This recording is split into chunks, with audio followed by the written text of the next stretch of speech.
لتجدن أشد الناس عداوة للذين آمنوا اليهود. جوان گوگره اگر ایمانداری خواه پروردگار وافرمه بو ایماندارکان سرسختترین دژمنیان که ئاگاداری بن اليهود یهود جوولەکە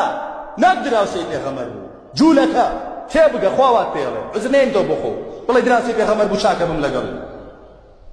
عوزر نهێنیتەوە بۆ خۆ درۆ نەکەی بەدەم پێغەمبەرەوە صلی الله علیه وسلم شتیوان نەبووە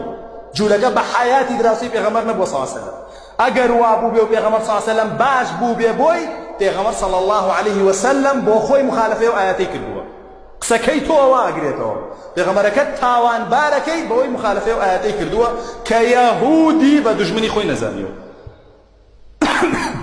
ئەگەر ئیمانداری ئەو ئاەتە پێتەڵێ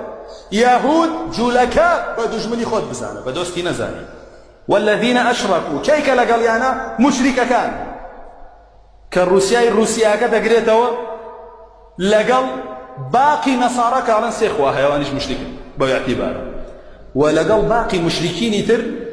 کە حکمی غەیری خوا هەڵەبژێرن بەسەر حکمی خوا ئەمانە سەرسەختترینی دوژمنەکانی ئیماندارن بەڵام یەکێ خۆی یەهودی بێ دوژمنی نین بەڵێ عزری بۆ هێنێتەوە خۆشیەوێ وەڵە دراوسەکەی پێغەمبەر صلی الله علیه وسلم جوولەکە بوو با میش جوولەکە بووم قەی چیەکە یاڵێ شەڵڵا من جوولەکە بوومایە بەو قسێت مژدەت لێ بێ بوویتەتە جوولەکە فڕێ بە ئیسلامەوە نەماوە بۆ قسێ شەڵڵا من جوولەکە بوومایە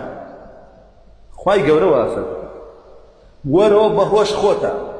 ئەمە ئاەتی خوایە قسەی من نییە لەتەجیدەن ئەشەد الناس عەداوە نەک هەر دوژمنایەتی دەکە